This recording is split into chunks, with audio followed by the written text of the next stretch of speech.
सभी भाई बहन को मेरा राम राम।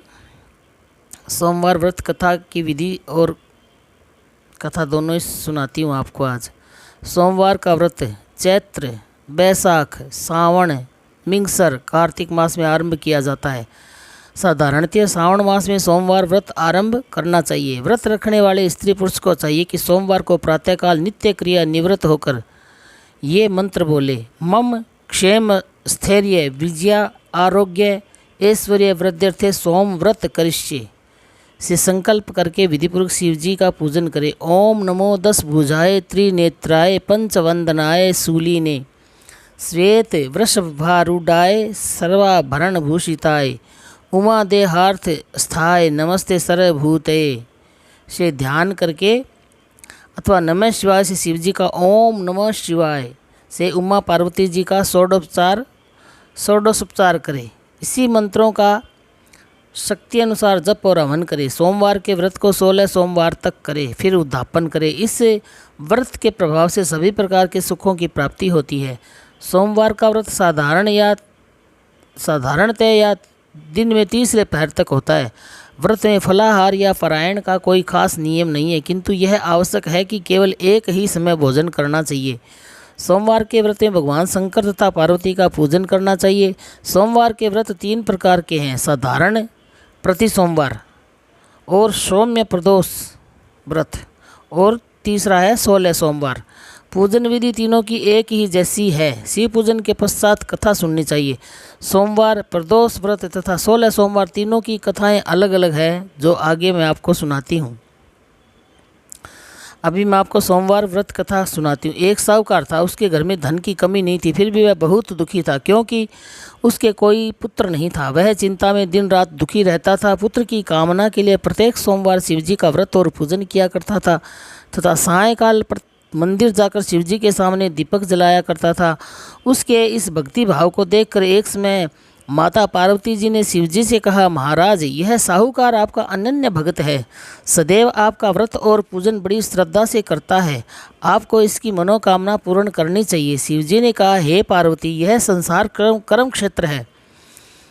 किसान खेत में जैसा बीज बोता है वैसा ही फल काटता है, उसी तरह मनुष्य इस संसार में जैसा कर्म करते हैं वैसा ही फल भोगते हैं। माता पार्वती ने अत्यंत आग्रह से कहा, महाराज, जब यह आपका अनन्य भक्त है और उसको किसी प्रकार का दुख है तो उसे आपको अवश्य दूर करना चाहिए। आप तो सदैव अपने भक्तों पर दयालु होते हैं, उनके दुखों का दूर करते हैं। यदि आप ऐसा नहीं करेंगे तो मनुष्य आपका पूजन तथा व्रत क्यों करेंगे। माता पार्वती का ऐसा आग्रह देख शिवजी कहने लगे, हे पार्वती, इसके कोई पुत्र नहीं है, इसी चिंता में यह अति दुखी रहता है। इसके भाग्य में पुत्र न होने पर भी मैं इसको पुत्र की प्राप्ति का वर देता हूँ, परंतु वह केवल 12 वर्ष तक जीवित रहेगा। इसके पश्चात वह मृत्यु को प्राप्त हो जाएगा। इससे अधिक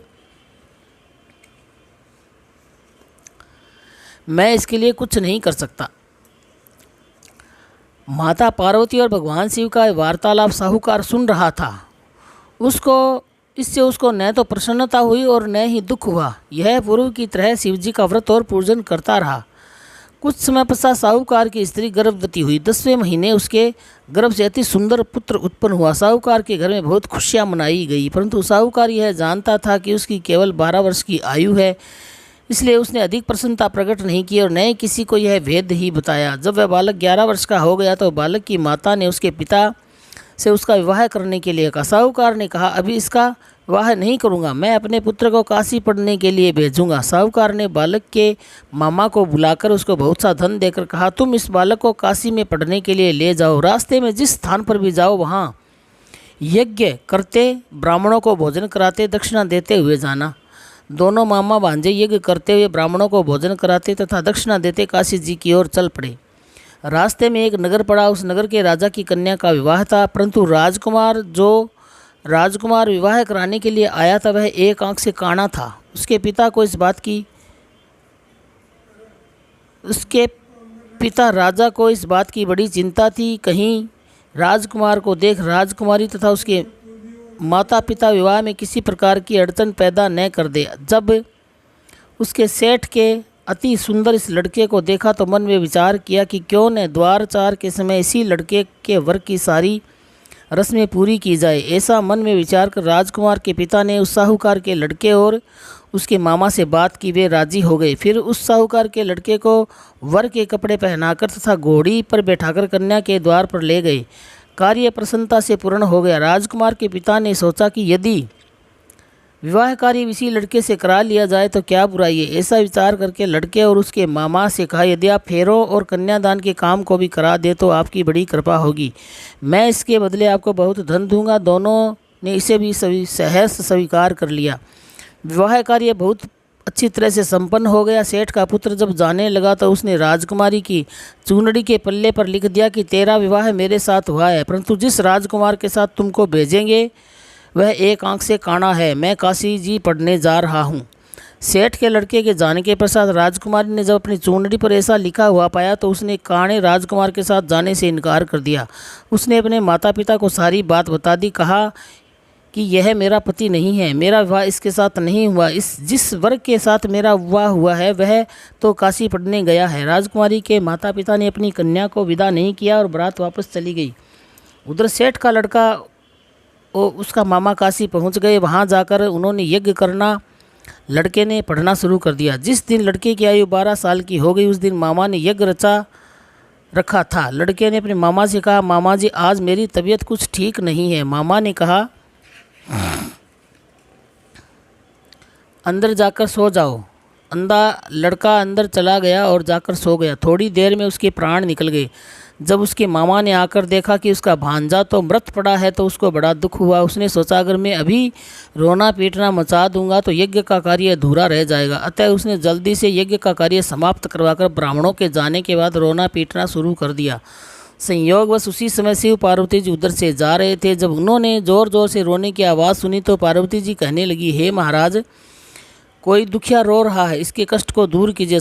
जब शिव पार्वती जी वहां पहुंचे तो उन्होंने पाया कि वहां एक लड़का मरा पड़ा था। माता पार्वती के कहने लगी, महाराज यह तो उसी सेठ का लड़का है जो आपके वरदान से उत्पन्न हुआ था। शिवजी ने कहा, हे पार्वती, इसकी आयु तो इतनी ही थी, वह यह भोग चुका। जब पार्वती जी ने कहा, हे महाराज, इस बालक को और आयु दे, नहीं तो इसके माता पिता तड़प तड़प कर मर जाएंगे। माता पार्वती के बार बार आग्रह करने पर शिवजी ने उसको जीवन का वरदान दिया। शिवजी की कृपा से वह लड़का जीवित हो गया।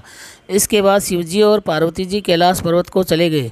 शिक्षा पूरी होने पर वह लड़का और उसका मामा उसी प्रकार यज्ञ करते, ब्राह्मणों को भोजन कराते तथा दक्षिणा देते अपने घर की ओर चल पड़े। रास्ते में उसी नगर में आए जहाँ उस लड़के का वहाँ की राजकुमारी से विवाह हुआ था।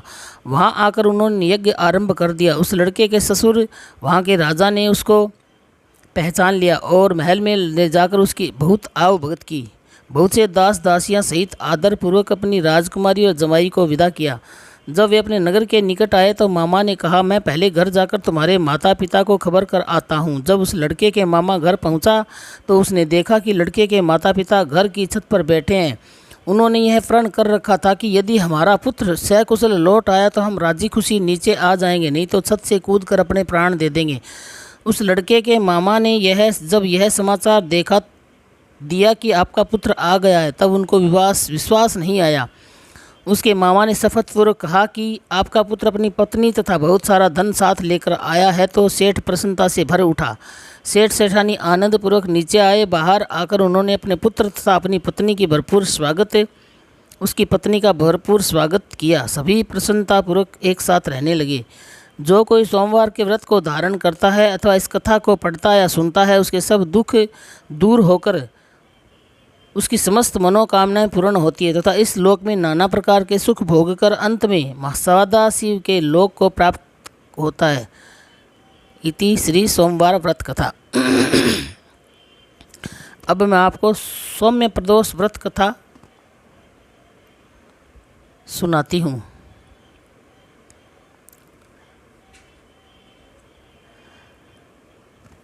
पूर्व काल में एक विधवा ब्राह्मणी प्रत्येक प्रातः ऋषियों की आज्ञा ले अपने पुत्र को साथ लेकर भिक्षा लेने जाती। संध्या को लौटती। भिक्षा में जो मिलता उससे अपना कार्य चलाती। शिवजी का प्रदोष व्रत भी करती। एक दिन जब भिक्षा के लिए अपने पुत्र के साथ जा रही थी तो मार्ग में उसे विदर्भ देश का राजकुमार मिला। शत्रुओं ने उसकी सारी राजधानी से बाहर निकाल दिया था, उसके पिता को मार दिया था। वह मारा मारा फिर रहा था। ब्राह्मणी उसे अपने साथ ले आई, अपने पुत्र के साथ उसका पालन पोषण करने लगी। एक दिन उन दोनों राजकुमार और ब्राह्मण बालक ने वन में गंधर्व कन्याओं को देखा। ब्राह्मण बालक घर लौट आया, परंतु राजकुमार साथ नहीं आया, क्योंकि वह अंशुमती नाम की गंधर्व कन्या से बातें करने लगा। दूसरे दिन वह फिर अपने घर से वहां आया, जहां अंशुमती अपने माता पिता के साथ बैठी थी। कुछ दिन पश्चात अंशुमती के माता पिता ने राजकुमार धर्मगुप्त से कहा, तुम विदर्भ देश के राजकुमार धर्मगुप्त हो, हम भी श्री शंकर जी की आज्ञा से अपनी पुत्री अंशुमती का विवाह तुम्हारे साथ कर देते हैं। राजकुमार धर्मगुप्त का विवाह अंशुमती के साथ हो गया। बाद में राजकुमार ने गंधर्व राज की सेना की सहायता से विदर्भ देश पर अधिकार कर लिया, ब्राह्मणी के पुत्र को अपना मंत्री बना लिया। यथार्थ में यह सब उस ब्राह्मणी के प्रदोष व्रत करने का फल था। बस उसी समय से यह प्रदोष व्रत संसार में प्रतिष्ठित हुआ है। इति श्री प्रदोष व्रत की कथा समाप्त। और अब मैं आपको 16 सोमवार व्रत कथा सुनाती हूँ। मृत्युलोक में भ्रमण करने की इच्छा करने वाले एक समय श्री भूतनाथ भगवान भोलेनाथ माता पार्वती के साथ मृत्युलोक में पधारे। भ्रमण करते करते दोनों विदर्भ देश अंतर्गत अमरावती नगर नाम की नगरी अति रमणीक नगरी में पहुँचे। अमरावती नगरी अमरपुरी के सदृश सब प्रकार के सुखों से परिपूर्ण थी। उसमें वहाँ के महाराज द्वारा बनाया हुआ अति रमणीक शिव जी का मंदिर भी था। भगवान शंकर भगवती पार्वती के साथ उस मंदिर में निवास करने लगे। एक समय माता पार्वती भगवान भोलेनाथ को प्रसन्न देखकर मनोविनोद करने की इच्छा से बोली, हे महाराज, आज तो हम दोनों चौसर खेलेंगे। शिव जी ने प्राण प्रिया की बात को मान लिया और चौसर खेलने लगे। उसी समय मंदिर के पुजारी ब्राह्मण मंदिर में पूजा करने आया। माता पार्वती ने पुजारी से प्रश्न किया, पुजारी जी बताओ, इस बाजी में हम दोनों में से किसकी जीत होगी? ब्राह्मण बिना विचारे शीघ्रता से बोल उठा कि महादेव जी की जीत होगी। थोड़ी देर में बाजी समाप्त होगी, पार्वती जी की विजय हुई। पार्वती जी बहुत क्रोधित हुई और ब्राह्मण को झूठ बोलने के अपराध के कारण शाप देने को उद्यत हुई। भोलेनाथ ने माता पार्वती को बहुत समझाया, परंतु उन्होंने बालक ब्राह्मण को कोढ़ी होने का श्राप दे ही दिया। कुछ समय पश्चात ब्राह्मणी के साफ पुजारी जी के शरीर में कोढ़ पैदा हो गया। वह अनेक प्रकार से दुखी रहने लगा। पुजारी को साप कष्ट भोगते हुए जब बहुत दिन हो गए, तब एक दिन देवलोक की अप्सरा शिव जी की पूजा हेतु उसी मंदिर में पधारी। पुजारी के कोढ़ के कष्ट को देखकर उसने बड़े दया भाव से उससे रोगी होने का कारण पूछा। पुजारी ने निसंकोच सारी बात उन्हें बता दी। वे अप्सराएं बोली, हे पुजारी, अब तुम अधिक दुखी मत होना, भगवान शिव तुम्हारी कष्ट को दूर कर देंगे। तुम सब व्रतों में श्रेष्ठ 16 सोमवार का व्रत भक्ति भाव से किया करो। पुजारी ने अप्सरा से विनम्र भाव से 16 सोमवार व्रत की विधि पूछी। अप्सरा ने बताया, सोमवार के भक्ति के साथ व्रत करें, स्वच्छ वस्त्र पहने, संध्या उपासना के बाद आधा सेर गेहूं का आटा ले, उसके 3 अंग बनाएं और घी गुड़ दीप नैवेद्य पुंगी फल बेलपत्र जनेऊ जोड़ा चंदन अक्षत पुष्प आदि के द्वारा प्रदोष काल में भगवान शंकर का विधि से पूजन करें। तत्पश्चात तीनों अंगों में से एक शिव जी को अर्पण करें, बाकी 2 को शिव जी का प्रसाद समझकर उपस्थित जनों में बांट दें और आप भी प्रसाद पाएं। इस विधि से 16 सोमवार व्रत करें। 17वें सोमवार को पाव सेर पवित्र गेहूं के आटे की बाटी बनाएं, उसमें घी और गुड़ मिलाकर चूरमा बनाएं, भगवान भोलेनाथ को भोग लगाकर उपस्थित भक्तों में बांटें। उसके बाद कुटुंब सहित प्रसाद लें। जो शिव जी की कृपा से उसके सभी मनोरथ पूर्ण हो जाते हैं। ऐसा कहकर अप्सराएं स्वर्ग को चली गई। ब्राह्मण ने यथाविधि 16 सोमवार का व्रत किया तथा शिव की कृपा से रोग मुक्त होकर आनंद से रहने लगा। कुछ दिन बाद शिवजी और पार्वती फिर उसी मंदिर में पधारे। ब्राह्मण को निरोग देखकर पार्वती ने ब्राह्मण से रोग मुक्त होने का उपाय पूछा तो ब्राह्मण ने 16 सोमवार व्रत की कथा सुनाई। पार्वती जी अति प्रसन्न हो ब्राह्मण से व्रत की विधि पूछकर स्वयं व्रत करने को तैयार हो गई। व्रत करने के बाद उनकी मनोकामना पूर्ण हुई तथा उनके रूठे हुए पुत्र स्वामी कार्तिकेय स्वयं माता की आज्ञाकारी हुए। कार्तिकेय जी की इस विचार परिवर्तन का रहस्य जानने की इच्छा हुई। माता से बोले, हे माता, आपने ऐसा कौन सा उपाय किया जिससे मेरा मन आपकी ओर आकर्षित हुआ? पार्वती जी ने कहा, 16 सोमवार व्रत की कथा उनको सुनाई। कार्तिकेय जी ने कहा, इस व्रत को तो मैं भी करूँगा, क्योंकि मेरा प्रिय मित्र ब्राह्मण बहुत दुखी दिल से परदेश गया है, हमें उससे मिलने की बहुत इच्छा है। कार्तिकेय जी ने इस व्रत को किया, इसका प्रिय मित्र मिल गया। मित्र ने इस आकस्मिक मिलन का भेद कार्तिकेय जी से पूछा तो वे बोले, हे मित्र, हमने तुम्हारे मिलने की इच्छा करके 16 सोमवार का व्रत किया था। अब तो ब्राह्मण मित्र को अपने विवाह की बड़ी इच्छा हुई। उन्होंने कार्तिकेय जी से व्रत की विधि पूछी और यथाविधि व्रत किया। व्रत के प्रभाव से जब वह किसी कार्यवश विदेश गया तो वहाँ के राजा की लड़की का स्वयंवर था। राजा ने प्रण किया था कि जिस व्यक्ति के गले में सब प्रकार का श्रृंगारित हाथनी हार डालेगी, मैं उसी के साथ अपनी प्यारी पुत्री का विवाह कर दूंगा। शिवजी की कृपा से ब्राह्मण भी स्वयंवर देखने की इच्छा से राजमार्ग में एक और बैठ गया। उस नियत समय पर हथनी आई, उसने जयमाला उस ब्राह्मण के गले में डाल दी। राजा ने अपनी प्रतिज्ञा के अनुसार बड़ी धूमधाम से अपनी कन्या के विवाह उस ब्राह्मण से कर दिया। ब्राह्मण को बहुत सा धन और सम्मान देकर संतुष्ट किया। ब्राह्मण सुंदर राजकन्या पाकर सुख से जीवन व्यतीत करने लगा। एक दिन राजकन्या ने अपने पति से प्रश्न किया, हे प्राणनाथ, आपने ऐसा कौन सा भारी पुण्य किया था जिसके प्रभाव से हथनी ने सब राजकुमारों को छोड़कर आपको वर्ण किया। ब्राह्मण बोला, हे प्राण प्रिया, मैंने अपने मित्र कार्तिकेय जी के कथनानुसार 16 सोमवार का व्रत किया था, जिसके प्रभाव से मुझे तुम जैसी स्वरूपवान पत्नी की प्राप्ति हुई है। व्रत की महिमा सुनकर राजकन्या को आश्चर्य हुआ। वह भी पुत्र की कामना करके व्रत करने लगी। शिवजी की दया से उसके गर्भ से एक अति सुंदर, सुशील, धर्मात्मा और विद्वान पुत्र उत्पन्न हुआ। माता पिता दोनों उस देवपुत्र को पाकर अति प्रसन्न हुए। उसका लालन पालन उसी प्रकार करने लगे, भली प्रकार करने लगे। जब पुत्र समझदार हुआ तो एक दिन उसने अपनी माता से प्रश्न किया कि हे माँ, तुमने कौन सा व्रत एवं तप किया जो मेरे जैसा पुत्र तुम्हारे गर्भ में उत्पन्न हुआ। माता ने 16 सोमवार व्रत की विधि पुत्र को बताई। पुत्र ने सब तरह के मनोरथ पूर्ण करने वाले सरल व्रत को सुना तो वह भी राज्याधिकार पाने की इच्छा से वह हर सोमवार को यथाविधि में व्रत करने लगा। इस तरह व्रत शुरू होने के बाद एक देश के वृद्ध राजा के दूतों ने आकर उसको राजकन्या के लिए वर्ण किया। राजा ने अपनी पुत्री का विवाह ऐसे सर्वगुण संपन्न ब्राह्मण युवक के साथ करके बड़ा सुख प्राप्त किया। वृद्ध राजा के दिवंगत हो जाने पर इसी ब्राह्मण युवक को भी सिंहासन पर बिठाया गया। क्योंकि दिवंगत राजा के कोई पुत्र नहीं था, राज्य का उत्तराधिकारी होकर भी वह ब्राह्मण पुत्र 16 सोमवार का व्रत करता रहा। जब 17वां सोमवार आया तो विप्रपुत्र ने अपनी प्रियतमा से पूजन सामग्री लेकर शिव पूजा के लिए शिवालय में चलने को कहा, परंतु उसकी पत्नी ने उसकी आज्ञा की परवाह नहीं की। दास दासियों द्वारा सब पूजन सामग्री शिवालय भिजवा दी, परंतु आप नहीं गई। जब शिवजी का पूजन समाप्त किया तब आकाशवाणी हुई, हे राजा, अपनी इस रानी को राजमहल से निकाल दे, नहीं तो यह तेरा सर्वनाश कर देगी। आकाशवाणी सुनकर राजा के आश्चर्य का ठिकाना नहीं रहा। उसने मंत्रणा गृह में आकर अपने सभासदों को बुलाकर पूछा कि हे मंत्रियों, मुझे आज शिवजी की आकाशवाणी हुई है कि राजा तू अपनी इस रानी को निकाल दे, यह तेरा सर्वनाश कर देगी। राज्य में मंत्री तथा सभासद आदि सब विस्मय और दुख में डूब गए, क्योंकि जिस कन्या के कारण राज्य मिला उसी राज को निकालने के लिए जाल रच रहा है, यह कैसे हो सकेगा। राजा ने अपनी पत्नी को राजमहल से निकाल दिया। रानी दुखी हृदय से भाग्य को कोसती हुई नगर के बाहर चली गई। बिना पद त्राण फटे वस्त्र पहने भूख से दुखी धीरे धीरे चलकर वह ग्राम में पहुंची। वहां एक बुढ़िया सूत काट कर बेचने जाती थी। रानी की करुणा दशा देखकर बोली, चल तू मेरे सूत बिकवा दे, मैं वृद्ध हूँ, भाव नहीं जानती हूँ। यह बात सुन रानी ने बुढ़िया के सिर से सूत की गठरी उतार कर अपने सिर पर रख ली। थोड़ी देर बाद आंधी आई, बुढ़िया का सूत पोटली सहित उड़ गया। बेचारी बुढ़िया पछताती रह गई और रानी को अपने से दूर रहने को कहा।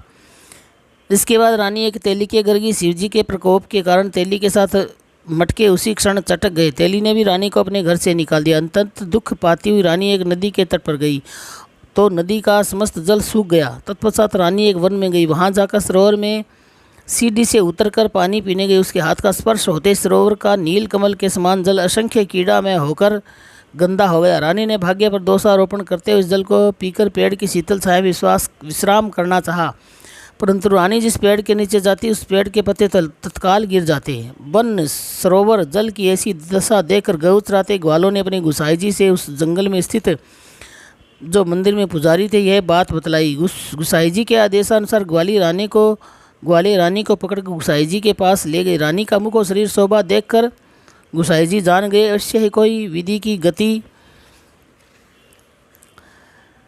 की मारी कुलीन स्त्री है। पुजारी ने रानी से कहा, पुत्री, मैं तुमको अपनी पुत्री के समान रखूंगा, तुम मेरे आश्रम में ही रहो, मैं तुमको किसी प्रकार का कष्ट नहीं दूंगा। गुसाई जी के वचन सुनकर रानी को धीरज हुआ, आश्रम में रहने लगी।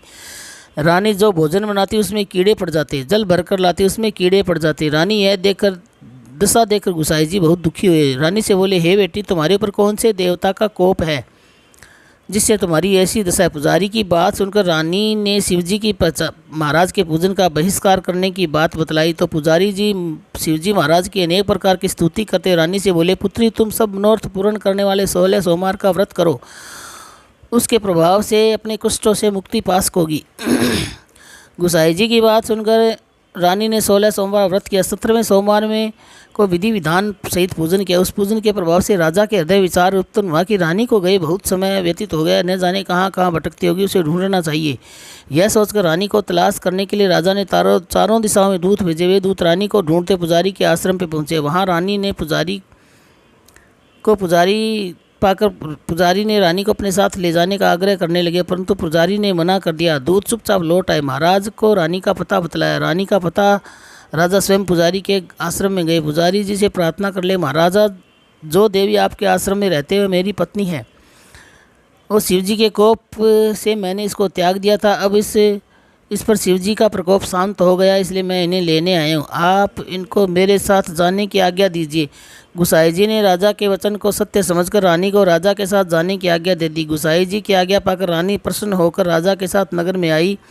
नगरवासियों ने नगर के द्वार पर नगर को तोरण बंदरवारों से विविध विधि से सजाया। घर घर में मंगल गान होने लगे। पंडितों ने विविध वेद मंत्रों से उच्चारण कर अपनी राजरानी का स्वागत किया। ऐसी अवस्था में रानी ने पुनः अपनी राजधानी में प्रवेश किया। महाराज ने ब्राह्मणों को अनेक तरह से दान आदि देकर संतुष्ट किया। याचकों को धन धान्य दिया। नगरी में स्थान स्थान पर सदा व्रत खुलवाए तथा जहाँ भूखे लोगों को भोजन मिलता था। इस प्रकार से राजा ने शिवजी की कृपा का पात्र हो राजधानी में रानी के साथ अनेक तरह के सुखों को भोग करता सोमवार व्रत करने लगा। विधि पूर्वक शिवजी पूजन करते हुए इस लोक में अनेक सुखों को भोगने के पश्चात दोनों शिवपुरी को पधारे। जो मनुष्य मनसा वाचा कर्मणा भक्ति सहित 16 सोमवार का व्रत एवं पूजन इत्यादि विधि पूर्वक करता है, वह इस लोक में समस्त सुखों को भोग अंत में शिव धाम को प्राप्त होता है। इस व्रत से सब मनोरथ को पूर्ण करने वाला है। इति 16 सोमवार व्रत कथा। ओम नमः शिवाय, ओम नमः शिवाय, ओम नमः शिवाय।